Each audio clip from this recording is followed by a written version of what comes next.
Et donc, c'est un peu toujours, j'ai l'impression de gagner et je perds jamais puisque juste je gagne pas. Ça m'est arrivé d'avoir des mois à 47 € de CA. Je dis bon, bah là, ça craint, ça craint vraiment. Mais t'as pas perdu parce que t'as pas arrêté. Et donc oui, au fil des ans, les passions multiples et tout, t'emmènent sur des chemins et au final, ça donnera toujours quelque chose. D'autant que je crois que j'ai lu récemment que 50% des jobs qui existeront en 2050 n'existent pas encore. Donc je me dis que tout le monde a forcément sa place. Hello et bienvenue dans ce nouvel épisode du podcast Allume ton biz. Un podcast pour les entrepreneurs éthiques, authentiques et audacieux ou audacieuses. Tu veux découvrir comment mettre ton business au service de ta vie et non l'inverse? Comment développer des stratégies et un état d'esprit de leader qui te permettra de cartonner tout en te respectant? Alors le podcast Allume ton biz va te plaire. Chaque semaine, je te partage des astuces, des stratégies ou bien encore des interviews d'entrepreneurs inspirants. Tout ça en lien avec l'entrepreneuriat et le mindset. Alors, éteins ton Netflix et allume ton biz pour ce nouvel épisode. Bonne écoute!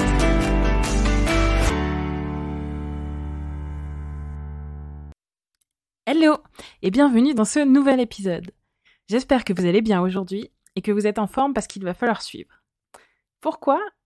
Parce qu'on va justement parler de passion et de compétences multiples et de comment les relier ensemble. Pour ceux à qui ça parle, on va parler du fait d'être multipotentiel et de comment, lorsqu'on est multipotentiel et entrepreneur, il peut être délicat de relier les différents points ou les différentes facettes de soi et de ses compétences pour pouvoir propulser son business en étant pleinement soi. Pour ceux à qui le terme multipotentiel ne parlerait pas, pour faire simple, on va dire qu'il y a d'un côté ceux qui ont une vision plus ou moins claire de ce qu'ils souhaitent faire, qui travaillent à être en quelque sorte des experts d'un sujet et qui passent de nombreuses années à développer cette expertise et les compétences qui y sont associées. Et d'un autre côté, les multipotentiels, ceux qui ont plutôt toujours eu du mal à trouver réellement une seule voie, mais qui creusent plutôt différentes voies, qui s'intéressent plutôt de façon très poussée à différents domaines à travers leur vie ou leur passion, et qui passent justement régulièrement soit d'une passion à une autre, soit d'un travail à un autre, au gré de leur découverte ou de là où les pousse leur passion. Entendez-moi bien, c'est un résumé à la tronçonneuse, bien sûr. Donc pour ceux que le sujet intéresse et qui vont peut-être se reconnaître au fil de nos échanges avec Marie, je vais vous mettre un lien en description de l'épisode vers le TED Talk d'Emily Wapnick qui vous permettra de découvrir un peu plus d'informations sur le sujet des multipotentiels ou ce qu'elle appelle, elle, les multipotentialistes. Dans cet épisode, du coup, j'accueille Marie Bambel, que j'ai rencontrée récemment sur un séminaire business. Et en échangeant un peu avec elle et sur son parcours, nous en sommes justement venus à l'idée de faire cette interview ensemble. Du coup, comme vous allez l'entendre, Marie a eu déjà 1000 vies et a aujourd'hui su tirer de ses multiples vies, de ses 1000 vies et de ses 1000 passions, le fil qui l'a conduit à trouver la voie qu'elle suit aujourd'hui. Donc pour ceux d'entre vous qui se poseraient encore des questions sur qui ils sont, sur quel est votre pourquoi ou votre avatar client, ou le sujet que vous souhaitez développer ou l'offre que vous souhaitez proposer, finalement, dans cet épisode avec Marie, on va vous proposer ici d'élargir une nouvelle perspective qui pourra peut-être vous inspirer. Donc voilà, sans plus attendre, maintenant que tout ça c'est un peu plus clair, je laisse la place à l'interview. Hello! Hello! Bonjour Marie! Ça va? Ça va et toi? Ça va nickel, écoute. Alors Marie, est-ce que tu peux te présenter? Est-ce que tu peux nous parler un peu de toi, de qui tu es et surtout de ton activité? Je peux faire ça. Alors moi, c'est Marie Bambel, Marie B souvent en abrégé. Je suis illustratrice et depuis 2 ans, je suis aussi mentor pour les artistes. Donc que ce soit pour leur apprendre à trouver leur style artistique, parce que j'ai développé une méthode qui n'appartient qu'à moi et dont on va un peu parler aujourd'hui, ou bien je les aide aussi à tout ce qui est un peu le côté pro dont personne parle trop, parce que les artistes, c'est un peu mal vu qu'ils aiment l'argent. Donc, tout ce qui est facturation, devis, se lancer. Et par ailleurs, j'ai été mentor cette année dans la BSB Academy de Aline de The Bee Boost, ce qui est une de mes grandes fiertés. Et j'ai aidé une classe de créatifs, de créatives du coup, parce que c'était que des femmes, à lancer un peu leur entreprise. Ok, passionnant. Et alors, pour en avoir discuté un peu avec toi auparavant, je crois savoir que tu as eu un peu 1000 vies avant d'en arriver là. J'ai eu effectivement 1000 vies. Je peux te les décrire. Alors, j'ai Est-ce que tu peux nous en dire plus un peu? Oui, c'est ça. Tout à fait classique. Donc au lycée, j'ai fait un bac S parce que j'étais pas spécialement bonne en maths parce que tout ce qui est un peu abstrait, ça m'intéressait pas. Par contre, j'étais un peu une cador en langue et en biologie. Donc voilà, j'ai fait S avec des résultats moyens, mais je suis quand même arrivée au niveau de la fac. Je me suis lancée du coup en biologie pour la première année et au final, je me suis rendu compte que ça allait pas le faire parce que j'avais pas, je pense, la maturité suffisante pour m'astreindre au travail. Je me voyais pas passer ma vie dans un labo de recherche et là, je me suis dit, ça va pas le faire. Donc, première grosse remise en question à 18 ans. Ok. Et du coup, j'ai tout arrêté pour faire un CAP pâtisserie, donc juste après mon bac, enfin, 1 an après mon bac, du coup, que j'ai obtenu facilement. Et ensuite, j'ai été employée dans un restaurant étoilé pendant 6 mois avant de démissionner pour burn-out. Et ça s'est très très mal passé. C'était une de mes premières expériences professionnelles. Alors comment te dire que ça a été un petit peu le traumatisme de retourner dans le monde du salariat et du travail juste après. Oui, j'imagine. Donc j'ai repris les études et là parcours classique avec beaucoup plus de plomb dans l'aile que 2 ans auparavant. De plomb dans la tête, pardon, pas de plomb dans l'aile. Pas du tout la même signification. Oui. Avec beaucoup plus de plomb dans la tête. Donc là, pareil, c'était des domaines qui m'intéressaient. J'étais major de promo, donc j'ai fait de la communication appliquée aux institutions culturelles. J'ai étudié le fonctionnement des musées et j'ai fini en master au Muséum national d'histoire naturelle de Paris. Donc j'ai rejoint ma passion première pour la botanique et la biologie de manière générale. Et j'étais un peu spécialisée dans la création d'expositions, création de communication entre les musées et le public et surtout dans la gestion des collections d'histoire naturelle. Et ensuite, fin des études, et là, j'imagine un peu comme tout le monde, tu te retrouves un peu le bec dans l'eau, t'es chez tes parents, personne veut t'embaucher parce que t'as pas d'expérience professionnelle. Donc, j'ai enchaîné un petit peu les boulots un peu courts les contrats courts pour la fonction publique, donc qui m'ont emmené à Ouessant. Donc, j'ai vécu sur une île pendant 4 mois, qui m'ont emmené ouais, c'était trop cool. Qui m'ont emmené un peu à Arles, à Avignon. Après, je me suis un peu fixée dans le sud-est, donc Avignon, Arles, Orange. J'ai bossé pour ces musées-là. Et un moment, j'étais au musée à Arles, j'étais là depuis 1 mois, j'avais un contrat de 6 mois, donc tout allait très bien. Je bosse vite et bien quand j'ai une mission. C'est assez clair dans ma tête. J'imagine que pour beaucoup de gens qui t'écoutent, c'est comme ça. Quand on pense un peu différemment, c'est assez. Les tâches qui paraissent compliquées aux autres sont assez faciles. Bon là, mon plan il était clair et je papotais un jour à la pause avec une de mes collègues et en fait elle me dit. Donc, elle avait à peine 2-3 ans de plus que moi. Elle me dit, moi, ça fait presque 15 ans que je suis là. Et je l'ai regardé, j'ai fait le calcul dans ma tête et je me suis dit, si je reste là, je vais crever. Et j'ai la phrase à résonner dans ma tête, mais puissance 1000. Et c'est là que je me suis dit, qu'est-ce que je vais faire de ma vie? Je me suis déjà réorientée 4 fois. Qu'est-ce qui va se passer? Ça va pas être possible. Et en fait, j'ai eu la chance d'avoir une amie qui venait de se lancer dans l'entrepreneuriat. Donc, Laure Sylvestre, aujourd'hui, elle est coach, on continue de se suivre. Et on avait fait nos études ensemble. Et elle me dit, Marie, moi, je suis rédactrice web. T'écris bien, vas-y, lance-toi. Donc, je me suis mis à mon compte comme ça, en rédaction web. J'ai eu quelques contrats et ça m'a permis de partir voyager. Parce que du coup, ensuite, après mon dernier contrat, je suis partie voyager pendant 1 an avec mon mec.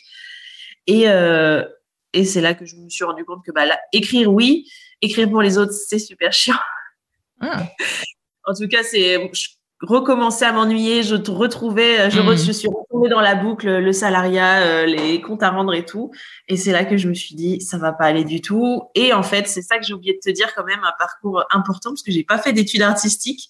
C'est que, donc, 2015, mes études sont finies, j'ai 2-3 contrats. 2016, j'ai enchaîné une année vraiment merdique où ma meilleure amie a perdu sa sœur. J'ai eu un accident de voiture assez grave. Mon mec a perdu un cousin. Et en fait, tout s'est enchaîné. Et bon, septembre, méga dépression. Ouais. Et qui ne dit pas son nom, bien sûr, parce que je n'avais pas les outils pour comprendre ce que c'était. Et donc, j'arrivais dans une nouvelle ville, tout était à recommencer. Et j'avais pas le courage de recommencer à lier avec d'autres personnes. Et donc, dans un carton, j'ai retrouvé ma trousse de crayons de couleur du lycée. Et en fait, je me suis lancée comme ça. Et j'ai pris un carnet qui traînait par là et j'ai commencé à dessiner ce que je voyais autour de moi. Et là, le rabbit hole, tu sais, le trou de lapin de YouTube, je suis tombée la tête la première dedans et j'ai découvert des vidéos sur des illustratrices qui partageaient leur quotidien et tout. Puis je me suis lancée. J'ai jamais suivi de tuto parce que j'aime pas ça m'ennuie. Et donc voilà, j'ai commencé.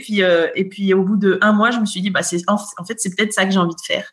Et du coup, sachant que j'étais pas encore au niveau, clairement, mais j'ai continué. Et puis donc ça, c'était 2016 et je me suis lancée officiellement en septembre 2019. Pré-lancement en septembre 2019, mon premier contrat, et vrai lancement en avril 2020. Donc 3 ans plus tard. Puis voilà. D'accord. Ok. Effectivement, donc bien 1000 vies, hein, biologie, pâtisserie, restauration, musée, illustration. Et je crois savoir aussi que... Ah oui, dis-moi. Mais j'allais dire, avec le recul, je commence à voir les points communs et ce que chaque expérience m'a apporté. Ah, et alors du coup, ce serait quoi? Eh déjà, tout ce qui est... j'ai quand même travaillé en resto étoilé, même si j'ai détesté ça. Et ça t'emmène quand même une certaine éthique dans le travail, un peu une envie de l'excellence.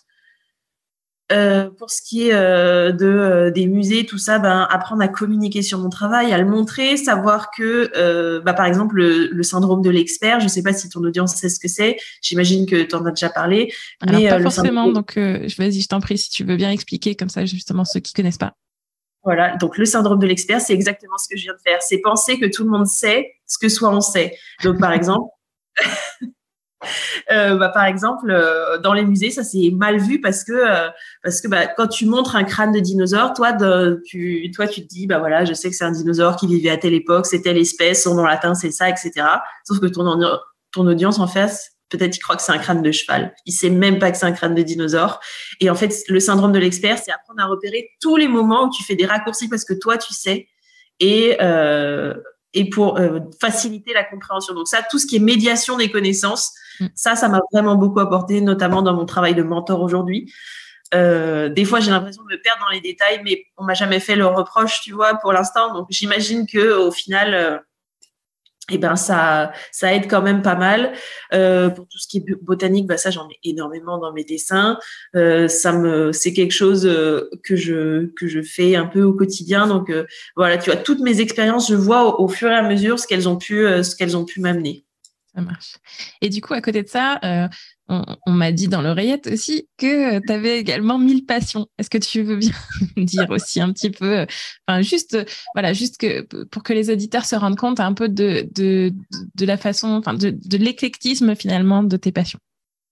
Alors les passions, exact, à peu près tout ce qui me tombe sous les yeux peut devenir une passion parce que je suis vraiment curieuse, vraiment par nature. J'imagine que un podcast pour les entrepreneurs et entrepreneuses atypiques, ça doit parler à beaucoup de monde. Disons que j'ai appris à cuisiner toute seule. Pour beaucoup de gens, quand étudiants, c'était genre pâtes et ramen, tu vois. Et moi, jamais. Ça a toujours été, même avec un micro-ondes, je réussissais à faire des plats cuisinés. Et mon père a toujours cuisiné. En fait, j'apprends en regardant beaucoup. J'apprends en regardant. Puis après, je fais mes propres déductions à partir de ce que je lis. Donc, je suis très créative. Donc, tout ça se croise tout le temps. Et donc la cuisine, le dessin, la botanique, les arts textiles. Donc j'ai appris à tricoter très jeune aussi. Là, ce mois-ci, je suis en train d'apprendre le tufting, qui est une espèce de broderie au pistolet. Qu'est-ce que je peux te dire? Grâce au réseau là-dessus, petite intermède pour les auditeurs qui nous écoutent. Je vous invite à aller voir le compte. De toute façon, je mettrai le compte de Marie en description. Mais c'est assez étonnant. Moi, ça m'a bluffé. En fait, on a vraiment l'impression que Marie est en train d'avoir un espèce de pistolet de bricolage en train de faire sa broderie. C'est juste par curiosité, allez voir, foncez voir. Voilà, pardon. C'est un mix entre le pistolet à clous et la Kalachnikov un peu. C'est ça. Et voilà, rayon des passions, donc tout ce qui est art textile, la couture, j'ai pas la patience. Donc voilà, apprendre à se connaître, savoir que certaines choses qui prennent du temps, bah, c'est pas pour moi. J'ai envie de tout balancer au bout de 2 minutes. Bah, les réseaux sociaux m'ont fait découvrir plein de domaines et moi, j'ai pas d'enfants et j'en veux pas, mais je suis passionnée par l'éducation et donc Instagram dans les reels me montre énormément de comptes de mamans qui partagent l'éducation positive de leurs enfants. Donc là, en ce moment, j'apprends beaucoup grâce aux réseaux sociaux, tout ce qui est psychologie, tout ce qui est sur l'hypersensibilité, les troubles de l'attention, tout ça, la palette est très large de ce qui m'intéresse et des fois je découvre un domaine, je connais pas, je commence à lire et puis en fait j'ai une excellente mémoire et là pour le coup je sais que c'est pas habituel parce que je retiens vraiment beaucoup de choses et donc ça s'engrange et puis au fil du temps je fais des connexions. J'ai un peu l'impression de me brosser les chaussures depuis tout à l'heure mais c'est comme ça que ça fonctionne dans ma tête. En fait, je lis des choses, je fais des connexions des mois plus tard. Voilà, donc c'est vraiment éclectique. Ouais. Non, mais effectivement, enfin, je pense que c'est intéressant que tu nous en parles et que tu nous le dises parce que pour ceux qui nous écoutent, ça va peut-être rassurer certaines personnes aussi.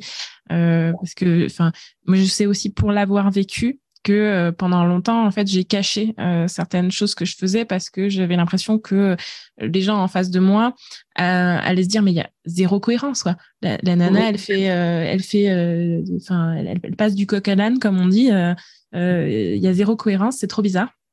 Et je pense que c'est important, voilà, de se rendre compte que non, vous n'êtes pas tout seul. Si jamais c'est votre cas, en tout cas, vous n'êtes pas tout seul et il y a plein d'autres personnes pour qui, voilà, c'est l'univers de curiosité est infini et on peut très bien avoir des passions complètement éclectiques pour une même personne. Et passion, pour moi, la passion principale, c'est clairement la curiosité parce que probablement l'éducation, la psychologie, j'en ferai jamais rien. Mais tu vois, ça me donne des bases pour d'autres trucs. Voilà, par exemple, c'est pas très podcast, je suis désolée, mais ce dessin-là, c'est moi qui l'ai réalisé. Et en fait, j'ai une série sur tout ce qui est émotion, parce que du coup, j'ai été diagnostiquée, c'était pas le bon mot, mais bon, ma psy m'a dit un jour, Marie, vous êtes hypersensible, mot que je n'avais jamais entendu, donc j'ai plongé la tête la première, qu'est-ce que c'est? Et c'est là que je me suis rendu compte de ce que je faisais avec mes illustrations. En fait, c'était une traduction visuelle de mes émotions, de mes sentiments. Et donc, toute une série sur les émotions qui ont découlé d'une curiosité pour la psychologie. Donc, vraiment, ça se croise et ça se nourrit mutuellement. Donc, il faut jamais avoir honte d'être curieux et de se renseigner sur plein de sujets. Justement, en fait, donc comme je te disais, enfin, en tout cas moi, c'est quelque chose qui est potentiellement, enfin, qui m'a un peu gênée parfois.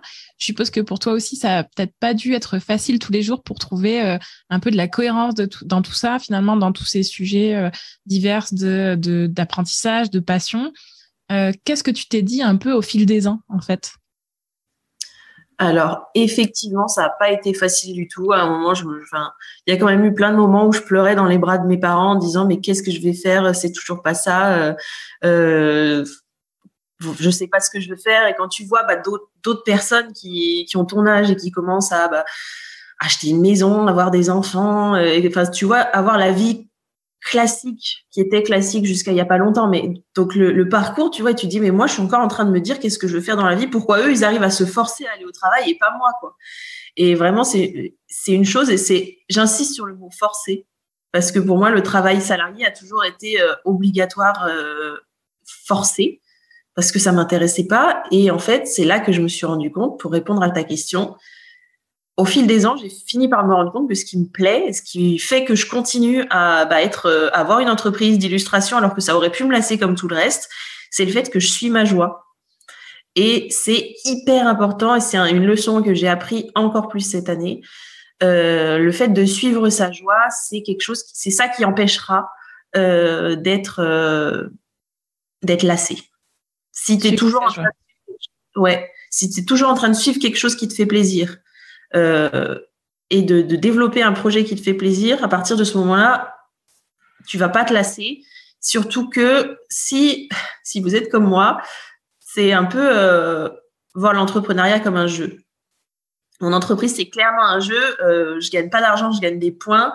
Quand j'ai plus de CA, j'ai gagné plus de points. Et avoir des clients, c'est hyper cool parce que c'est des gens qui viennent jouer avec moi.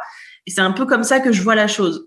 Et donc, c'est un peu toujours, j'ai l'impression de gagner et je perds jamais puisque juste je gagne pas. Ça m'est arrivé d'avoir des mois à 47 € de CA. Je dis bon là, ça craint, ça craint vraiment. Mais t'as pas perdu parce que t'as pas arrêté. Et donc oui, au fil des ans, les passions multiples et tout, t'emmènent sur des chemins et au final, ça donnera toujours quelque chose. D'autant que je crois que j'ai lu récemment que 50% des jobs qui existeront en 2050 n'existent pas encore. Donc je me dis que tout le monde a forcément sa place. Tout à fait, c'est toujours le cas, sans arrêt. Mais c'est clair. Surtout que si on m'avait dit il y a 10 ans, quand j'ai repris mes études, Marie, tu vas dans 10 ans, tu feras des streams sur Instagram, tu seras interviewée pour des podcasts et tu seras illustratrice. Je t'aurais dit pardon, j'ai pas compris 2 mots sur 3 dans ta phrase. C'est clair, effectivement. Et dans tout ça, dans toutes tes multiples vies, en tout cas dans tes multiples vies d'entrepreneur, on va dire peut-être aussi plutôt, ça a été quoi ton plus grand échec ou challenge, selon la vision que tu as de la chose, sur ces années-là, et qu'est-ce que tu as appris de cette expérience? Je suis bien embêtée pour répondre à cette question parce que comme je t'ai dit, il n'y a pas d'échec. Du coup, le plus gros challenge? Gros challenge, et je le relève encore chaque jour. C'est un syndrome de l'imposteur géant. Mais quand je te dis géant, c'est géant. Et le mindset de manière générale. Ça a été la plus grosse révélation aussi. Parce que jusqu'à l'année dernière, jusqu'à il y a 1 an et demi, donc quand j'ai suivi la BSB Academy, parce que j'ai été élève avant d'être mentor,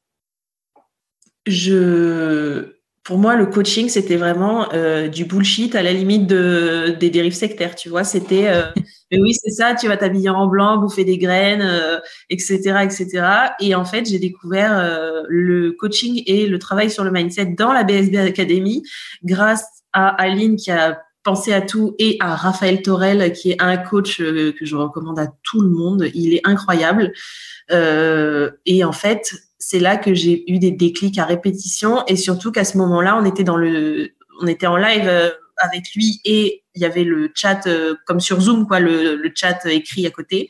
Et en fait, donc il nous demandait régulièrement de partager donc nos blocages. Et en fait, je me suis rendu compte que tout le monde avait les mêmes et que tout le monde vivait les mêmes choses, pas forcément de la même manière, mais pas aux mêmes endroits, pas au même moment, mais que ça arrivait à tout le monde de se sentir d'être un imposteur, de se sentir pas méritant d'avoir pris de l'argent à ses clients. Je mets des guillemets avec les doigts pour ceux qui entendent ce podcast. Voilà. Et en fait, c'est quelque chose sur lequel je travaille énormément. Et c'est ça mon plus gros challenge, le mindset et faire le boulot parce que des fois on est juste fatigué et on sait qu'il y a du boulot à faire mais on n'a juste pas la foi. Et je voudrais juste rajouter un point, c'est en fait dans ce que tu me dis, c'est le côté multipotentiel en fait finalement de tes différentes activités. Ce que je peux constater, c'est qu'effectivement le syndrome de l'imposteur est très présent chez les multipotentiels, justement parce qu'en fait il y a une pluralité de compétences et pas une expertise à un moment donné. Ou en tout cas, c'est plus des généralistes dans l'approche. Et donc, il y a toujours un petit peu ce sentiment, finalement, de ce syndrome de l'imposteur, à se dire, il y a forcément, plein de monde connaissent vachement mieux tel ou tel sujet que moi parce qu'ils sont experts du sujet, alors que moi, je ne suis pas expert. Ce n'est qu'une corde à mon arc. Sauf que pour peut-être juste une petite parenthèse là-dessus, mais n'oubliez pas les multipotentiels, qu'en fait, même chacune des cordes que vous avez à votre arc, finalement, en fait, vous en savez déjà beaucoup plus sur cette corde-là que la majorité des gens. Voilà, petite parenthèse refermée. C'est exactement ça. C'est le fait de se dire pourquoi moi je peux pas me spécialiser, pourquoi elle arrive à développer tout un business model sur une chose et moi si je fais ça j'aurais envie de crever dans mon business. C'est exactement ça.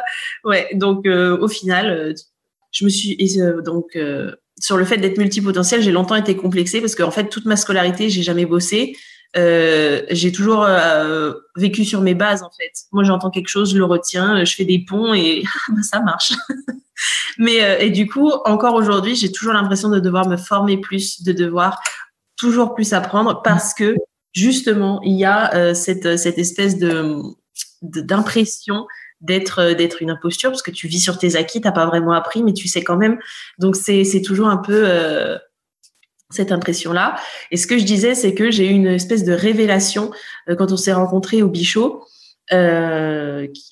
qui en fait m'a permis de lier un peu les deux domaines d'activité que j'adore dans mon entreprise et que pour l'instant était vraiment un grand écart. J'avais un peu le cul entre deux chaises depuis plusieurs mois et j'ai eu un petit déclic.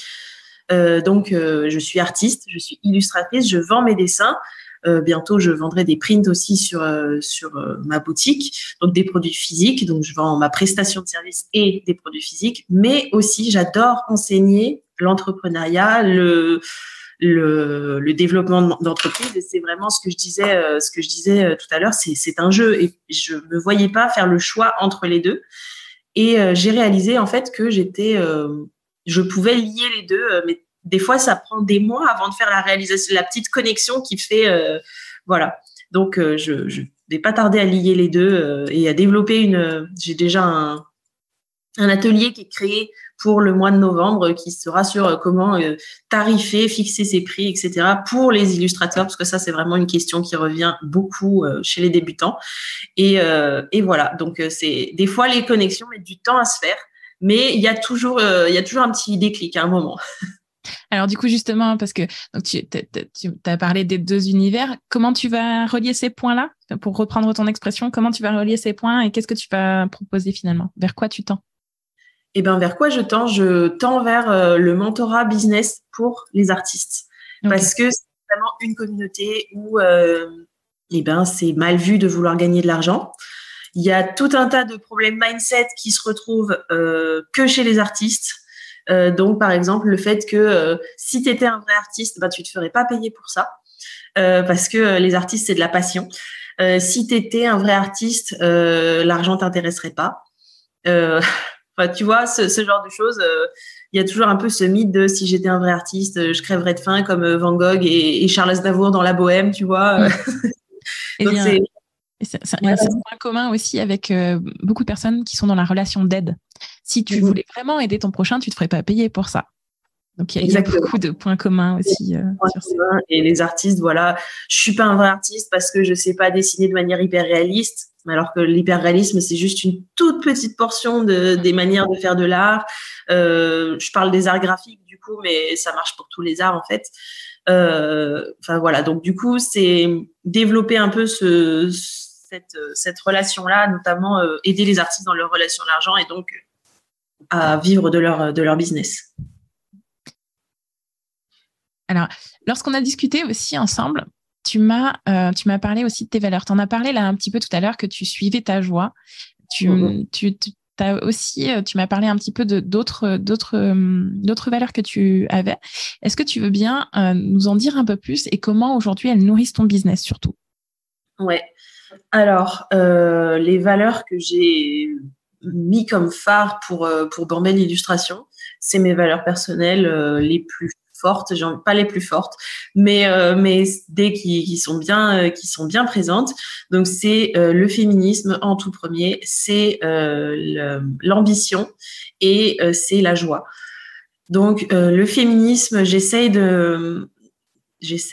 on n'en fait jamais assez, hein, mais du coup j'essaye de faire en sorte de diversifier mes personnages J'essaye de faire en sorte de montrer différentes ethnicités dans mes personnages. J'essaie de faire en sorte de montrer différents types de corps parce qu'en fait, en tant que producteur d'image, pour moi, on a vraiment une responsabilité sur comment la société va se développer demain. Et ça, c'est vraiment quelque chose dont je suis persuadée. C'est les images d'aujourd'hui qui créent la société de demain, que ce soit le cinéma, les BD, les dessins, même les illustrations qu'on affiche au mur. C'est ça qui va créer le fait que demain, on aura des personnes transgenres, agenres, comment on dit androgynes qui se feront plus emmerder dans la rue parce que on sera passé à autre chose en fait, ce sera rentré dans la vision, l'imaginaire collectif.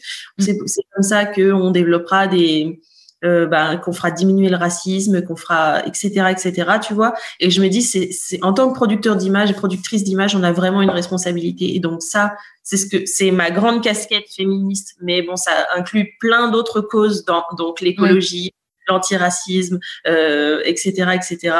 Et donc, c'est la première valeur. Et j'essaye de nourrir mon entreprise comme ça. L'ambition, ça clairement, mes prix sont plus élevés que la moyenne, je le sais. Et c'est pas grave.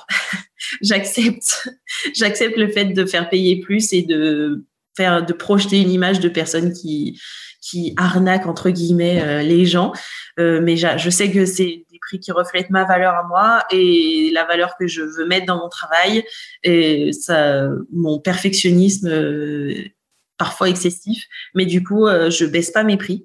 Et ça m'est déjà arrivé donc cette année de devoir refuser des contrats qui me disaient machin il me le fait à moins de 1 000 €. Je dis désolé, moi non, salut. Et donc à faire pas mal de pédagogie pour ça auprès d'autres illustrateurs et illustratrices. Donc j'encourage mes élèves à demander plus, à faire moins et à viser plus haut en fonction de bien sûr leurs ambitions. Je dis pas que tout le monde doit avoir envie de devenir riche, mais ne serait-ce que de dire je suis illustratrice, c'est quoi ? Qu'est-ce que je veux faire dans ma vie ? Ce serait quoi la plus grande réalisation que je pourrais atteindre ? Moi, c'est exposer à Beaubourg. Okay. Je le lance, je le dis de temps en temps pour que ça arrive un jour. Donc, exposer à Beaubourg, écoute, c'est hyper ambitieux. Je suis pas sûre d'en être capable à l'heure actuelle, mais bon, je me dis un jour, ça finira par arriver. Et on sait jamais par quels moyens ça arrive. Et au final, la joie. Je suis quelqu'un qui a un tempérament en beaucoup très haut, des très hauts et des très bas, et ça peut alterner sur la même journée. Et sauf que les très bas me donnent pas d'énergie, alors que les très hauts m'en donnent. Et j'ai pas envie de participer à ce qu'on voit souvent sur Instagram en mode l'algorithme il me fait chier, il me fait pas voir mon compte. Pardon pour le gros mot, je jure beaucoup. Alors franchement, moi ça me dérange pas du tout. Oui, moi non plus, mais du coup j'oublie. Je travaille toute seule, donc j'oublie, je jure énormément. Vas-y, continue d'oublier. Parfait. Donc tous les comptes où je vois, souvent ça provoque un désabonnement de ma part, du genre j'en peux plus, j'ai une grosse communauté, etc. Donc évidemment je suis frustrée parfois par des choses sur Insta, je suis frustrée, etc. D'ailleurs on en a parlé en off, en ce moment je suis incroyablement frustrée par Insta, mais j'ai pas envie de diffuser ça. Donc j'en parle à mes copines business, j'en parle à des gens en MP, etc. Je cherche des solutions, mais je déteste en fait diffuser les mauvaises humeurs en fait, parce que ça arrive à tout le monde d'être de mauvaise humeur, mais moi ça m'intéresse pas du tout de partager ça avec les gens. Moi ce qui m'intéresse c'est d'avoir des échanges un peu cool, stimulants, etc. et pas des échanges où on est au fond du seau tous les deux quoi. Voilà, donc c'est mes 3 valeurs clés, et donc c'est comme ça que je mène mon business pour la joie, pour espérer motiver mes élèves à aller plus loin, à apprendre plus, l'ambition, motiver moi être motivée déjà et motiver mes élèves à aller chercher plus loin, à se faire payer plus, etc. et le féminisme par rapport au message que je diffuse.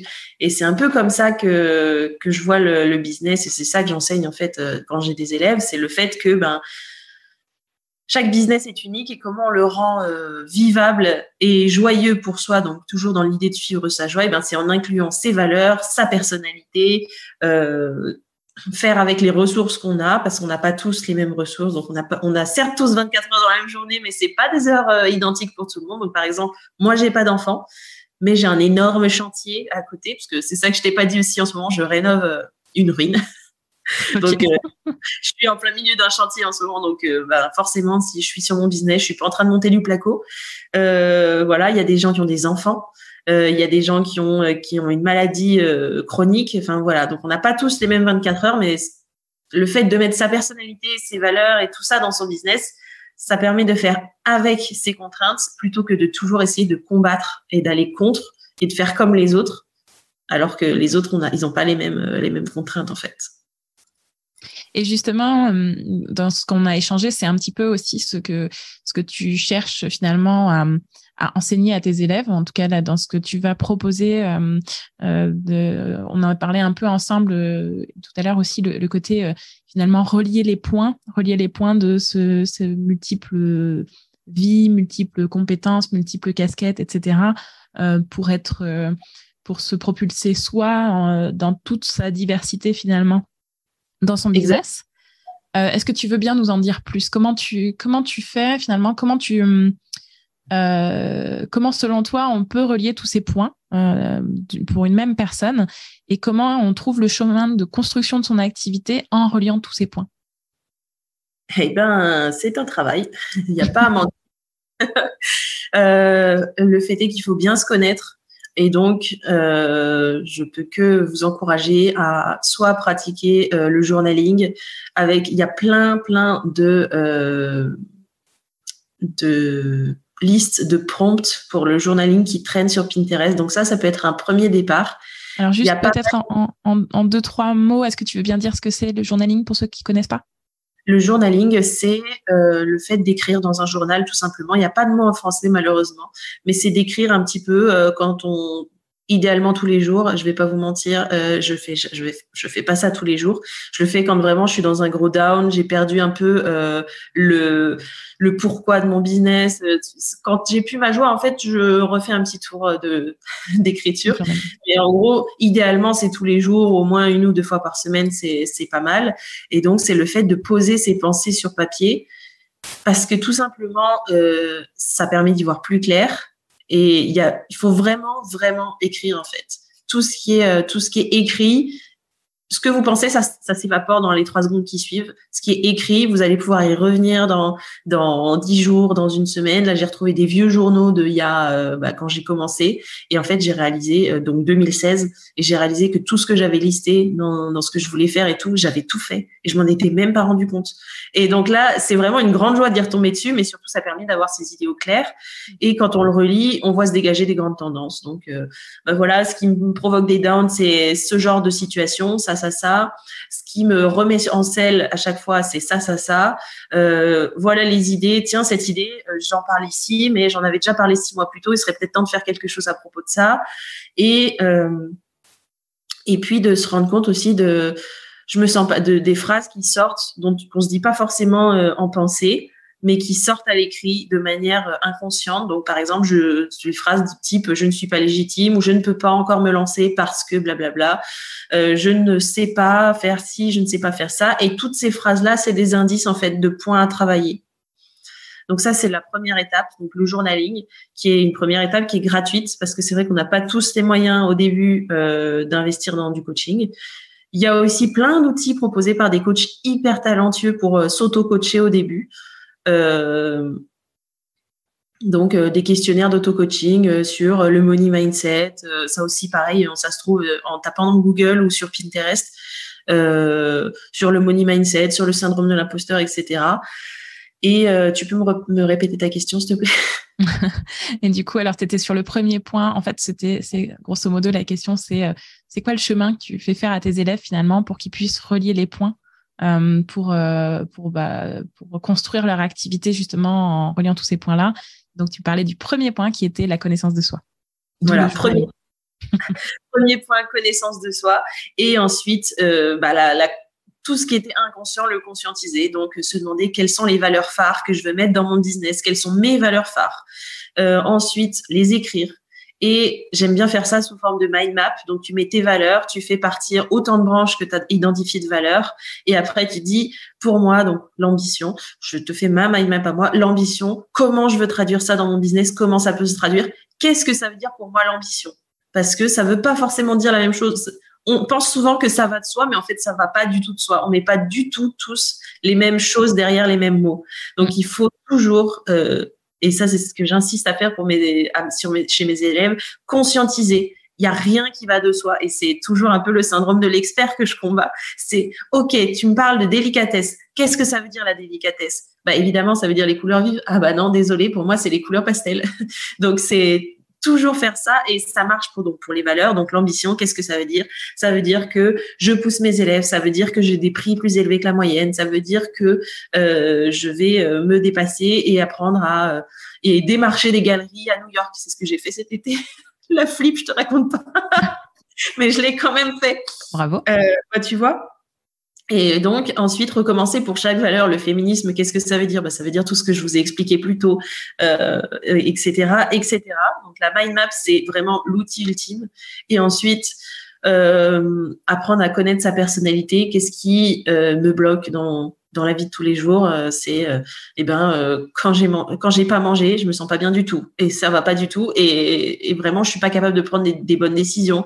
Donc savoir que ton business, il faut que tu manges à heure fixe. Donc tu te dis je bosse de telle heure à telle heure et à telle heure j'ai un petit réveil qui me dit stop, tu prendras plus de bonnes décisions à partir de ce point.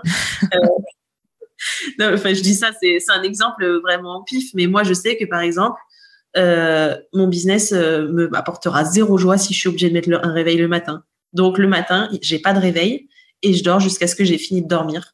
Donc que ce soit 5h50 comme ça arrive quand j'ai des phases d'hypercréativité ou que ce soit 11h du matin comme ça arrive en ce moment parce que c'est l'automne.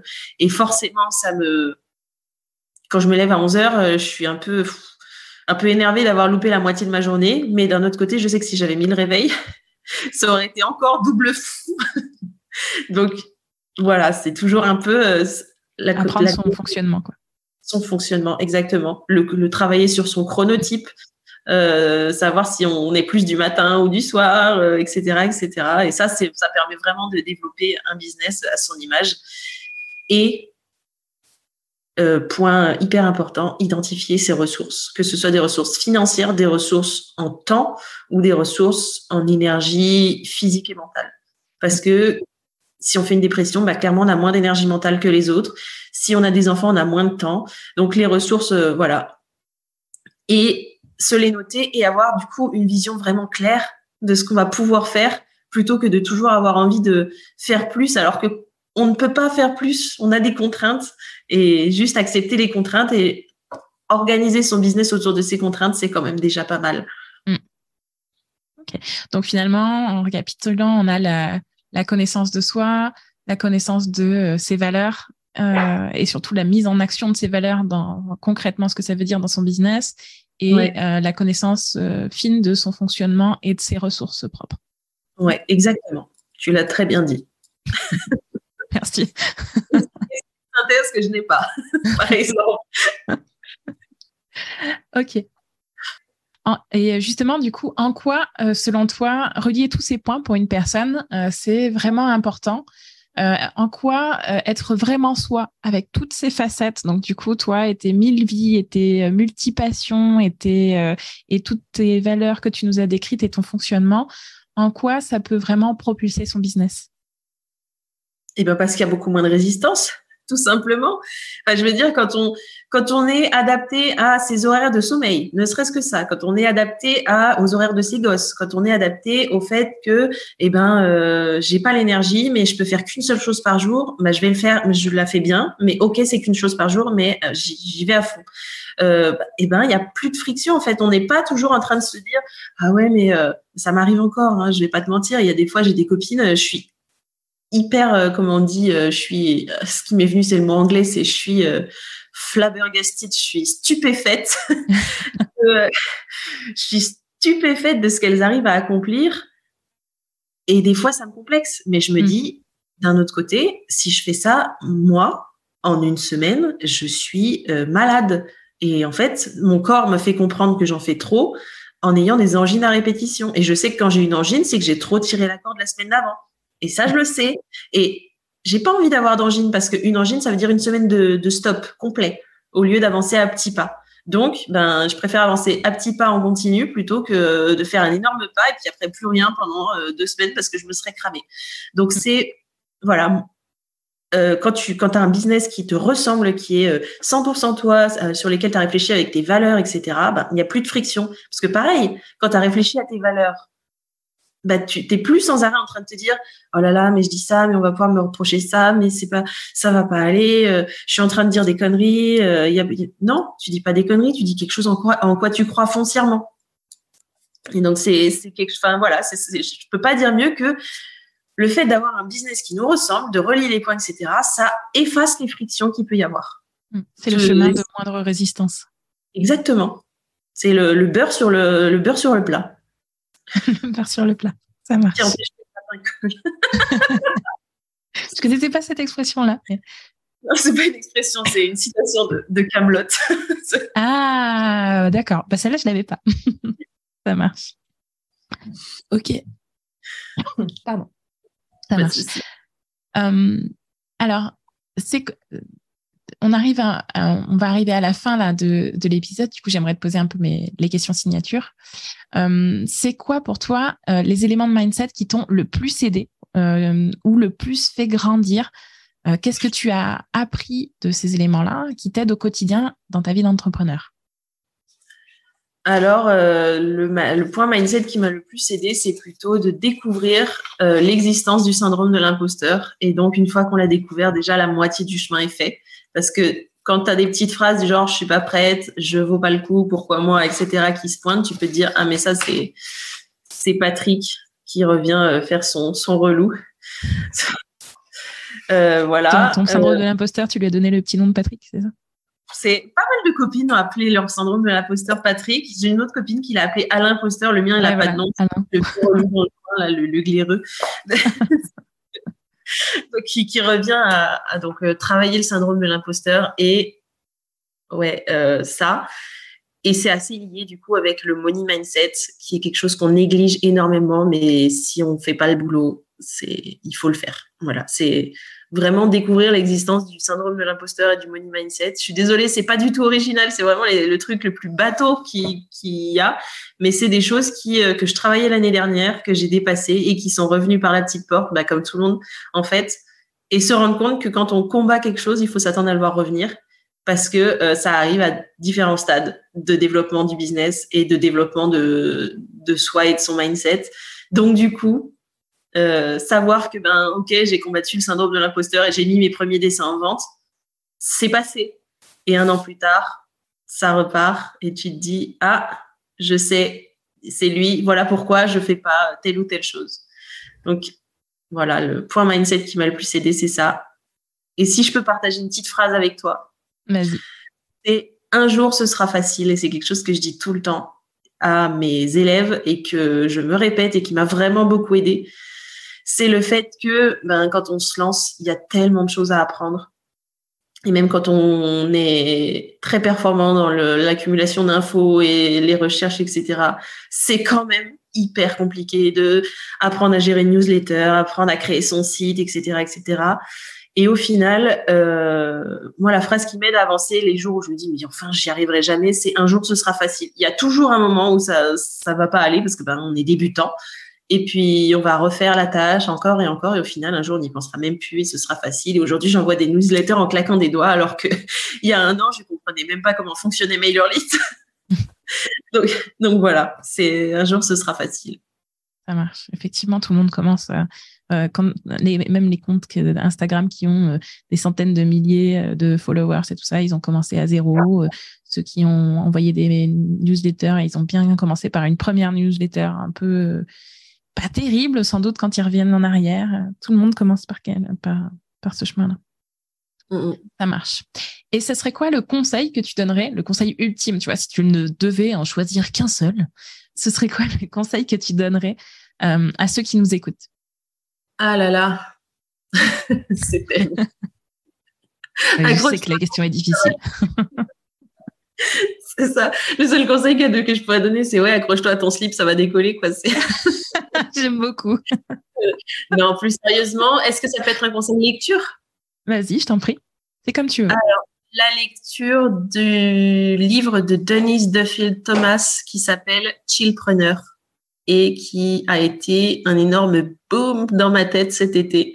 Donc, c'est en anglais. Je suis désolée pour les gens qui lisent pas en anglais, parce que ça n'existe pas encore en français. Mais c'est un livre qui est à la fois sur l'entrepreneuriat slow et sur le fait de justement développer un business en accord avec soi-même. Maintenant, et je te le dis, je le réalise en même temps que je te le dis. Donc, c'est pile poil pour, tu vois, relier les points. Ça y est, il y a un point qui vient de se relier. Pourquoi ce livre me parlait autant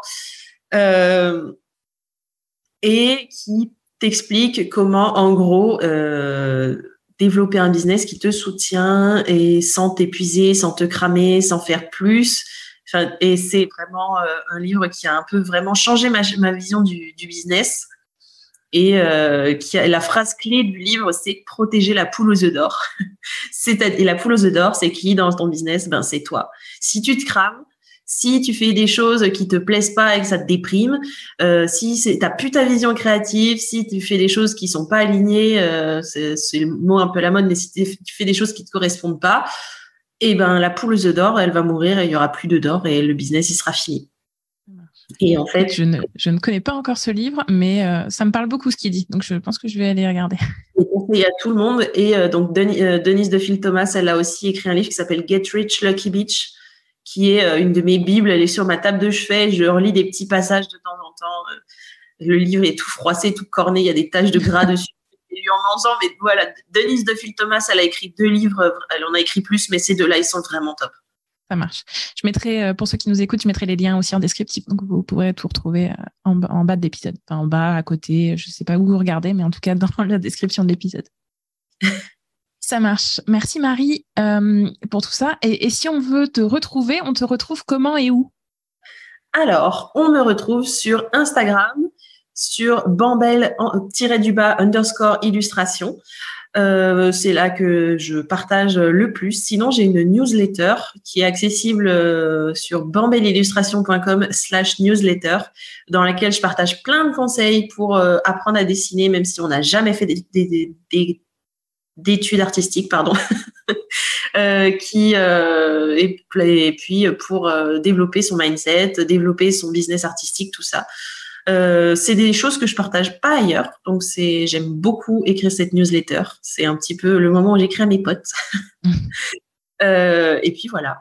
Et puis probablement bientôt sur un podcast, parce que je suis pareil. C'est une idée que j'ai depuis 1 an, que j'avais notée dans mon journal et que j'en ai reparlé à une de mes copines qui me dit « Mais tu m'en as déjà parlé il y a 1 an. Qu'est-ce que tu fais ?» Oui. Donc voilà. Bientôt sur un podcast. Mais principalement maintenant sur Insta et la newsletter. Ok, c'est noté. De toute façon, pareil, je mettrai tout ça en lien en description de l'épisode. Donc, vous pourrez retrouver tous les liens pour retrouver Marie aussi en description de cet épisode-là. Oui, vas-y. J'allais dire, au moment où l'épisode paraîtra, je serai en train de lancer BAM, qui est ma formation signature en Evergreen. Donc BAM, c'est une formation qui apprend à trouver son style artistique pour toutes celles et ceux qui ont envie de se lancer. Et pour le Black Friday, il va y avoir une promo de 30% sur le prix de la formation. Donc c'est pas négligeable. Et voilà. Donc toutes les infos seront sur mon site, sur Insta, tout ça. J'en parlerai. Ça marche. Et pareil, du coup, si tu as le lien, tu me le donneras aussi. Je le mettrai en description de l'épisode. Comme ça, les personnes pourront tout retrouver au même endroit aussi. Ah, super. Écoute, merci beaucoup, Marie, pour cette interview. Merci à toi. Merci à toi. C'est vraiment une interview très agréable et une discussion vraiment très intéressante. Top. Merci. Voilà. J'espère que cette interview avec Marie vous a inspiré. Peut-être certains d'entre vous ont découvert leur multipotentialité en écoutant cet épisode. Ou peut-être que vous vous posez des questions sur ce sujet, du coup, sans avoir vraiment mis les mots dessus, ou vous aviez peut-être pas encore mis les mots sur ça, mais vous vous posiez les questions qu'on s'est posées finalement dans cet épisode. J'espère, si c'est le cas, que vous aurez du coup pu déjà voir un peu que vous n'êtes pas seul, que d'autres que vous se posent peut-être les mêmes questions autour du fait de donner de la cohérence à cet ensemble multiple, que peut-être aussi d'autres que vous ressentent les mêmes émotions, qu'ils se questionnent aussi de la même façon que vous le faites, et que c'est tout à fait normal. Si c'est le cas, vous avez entendu Marie et je suis tout à fait d'accord avec elle là-dessus. Le premier point essentiel pour avancer et obtenir les réponses à vos questions, c'est de vous laisser de la place à vous-même. De vous laisser de la place pour apprendre à vous connaître davantage et ainsi pouvoir relier les fils et mieux avancer. Avant de vous laisser, une dernière chose, si cet épisode vous a plu, je vous invite à mettre 5 étoiles et à laisser un avis sur Apple Podcast ou Spotify et à partager l'épisode autour de vous. Cela m'aide beaucoup à faire connaître le podcast afin qu'il puisse être utile au maximum de personnes. Un grand merci à vous si vous prenez le temps de le faire. Ça y est, nous sommes à la fin de cet épisode, alors si vous m'entendez maintenant, un grand merci de m'avoir écouté jusqu'au bout et à bientôt pour le prochain épisode d'Allume ton bise. D'ici là, je vous souhaite une bonne journée ou une bonne après-midi ou une bonne soirée selon le moment où vous m'écoutez. À très vite, bye bye!